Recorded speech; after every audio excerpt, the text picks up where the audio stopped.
Hometown Radio, KGAF presents the Community Service Report. Here is Dee Blanton. Hi again, everyone. Time for our Thursday Community Service Program. This week, it is Muenster Memorial Hospital Day. Very happy to be joined by Brian Roland, CEO at MMH, who is on the road. Hey, Brian, how are you? Hey, Dee, you doing okay? Can you hear me okay? You bet. You're coming in loud and clear. Tell us what you're up to. Well, being involved with TORCH, which is the Texas organization at rural community hospitals, we have our board meetings, and since I'm involved with that, we're meeting this next couple of days to talk about all the stuff with rural healthcare, rural hospitals, all the stuff we're working on. So just a ton of stuff going on. Yeah, and TORCH is, I don't want to get too in-depth, but TORCH is one of those organizations that really rural hospitals need because they can provide a lot of leadership and things you guys need to know, not necessarily to make your job easier, but to help you do your job better, right? Well, and it really does, because they have a lot of small voices that come together that make one big voice. So when you're dealing with legislative stuff, things along those lines, you have very skilled people who know how to talk to the right people that make it a whole lot easier for us. All right, what's going on at MMH these days? Well, we got a lot of stuff going on, and before I kick anything off, I do want to tell everybody, please have a happy and safe Veterans Day. Thank a veteran for what they did this next weekend or this coming weekend. If it wasn't for them, we wouldn't be talking on the radio today. And also enjoy your Thanksgiving. Take a step back with what's happened in California this morning and late last night. Those are 13 families that are going to be missing somebody at their table, and it's really, really sad. And even the 18 people that were injured on top of that. So enjoy your Thanksgiving, but really give thanks for the people around you. I tell you what, at the hospital right now, things are going very well. We watched the election real close with all of the stuff that went on, obviously, in the U.S., Senate races and House races with the Democratic and Republican split. I think it's going to be interesting as things move forward with all the stuff with health care, and especially in Texas, when they start looking at the Texas House Speaker, or the Speaker of the House for Texas, because that has a direct impact on our health care and rural health care in Texas. Now, that all being said, as we manage today, as we prepare for tomorrow, I tell you what, our first quarter of our fiscal year was great. Our patient days are up. Quality is up. Our revenues are looking really good. We've got a lot of projects that we're working on, so we're really, really excited about everything going on at the hospital. Our pulmonary program is finishing its first year, and that is going gangbusters. Our volume in our clinic is up. So we're really excited about everything that's going on right now. And what lies ahead as you get ready to, I guess, get into a new year here in about 6 weeks or so? What do you see in the future at MMH?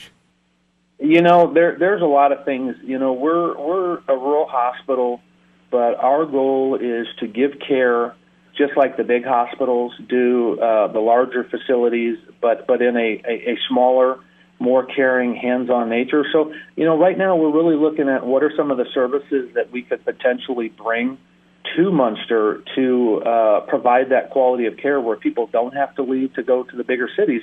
And so we've got a couple different projects we're working on. Telemedicine is one of the big things that is the buzzword right now. Medicare Advantage plans are starting to pay for some of that stuff. So we're looking at that from a standpoint of how could we use that in Muenster for our patients and the families that are there.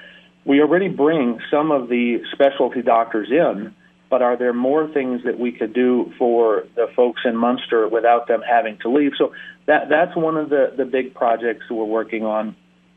Obviously, we're still continuing to work on the rooms. We're adding another room that should be hopefully done here in the next month or two to give us some more private rooms. A couple of big projects we're working on is the OmniCell system, which is our pharmacy electronic program for the hospital.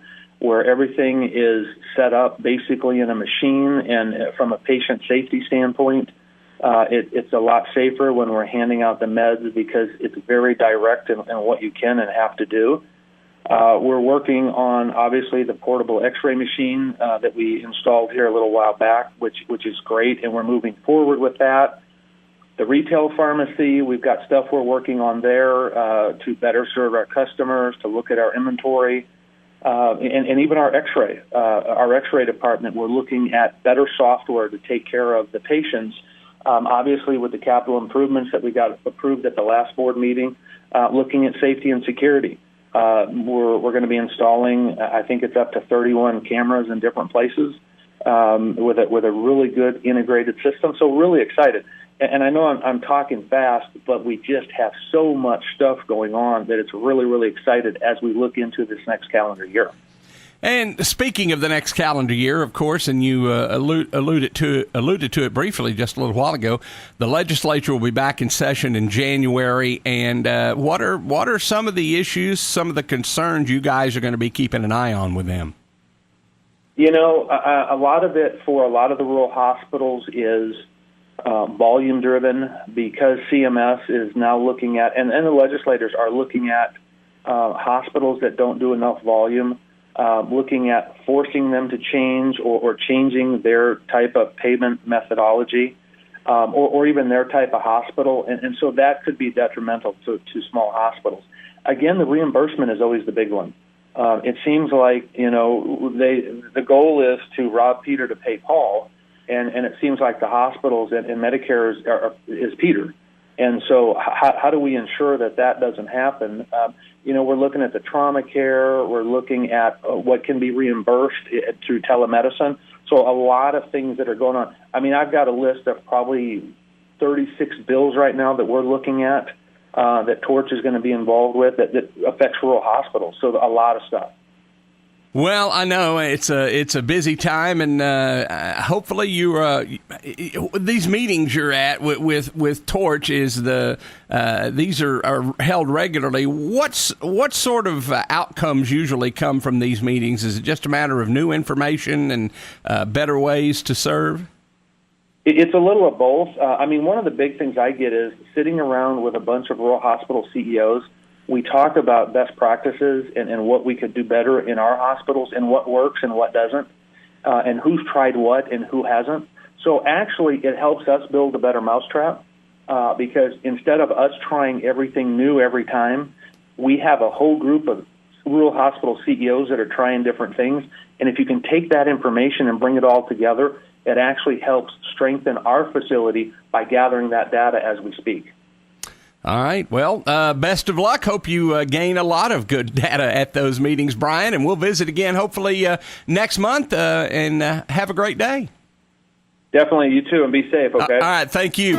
Thank you very much. He is Brian Roland. He is the CEO at Muenster Memorial Hospital. And that's going to wrap it up for our community service program today here on Hometown Radio, KGAF.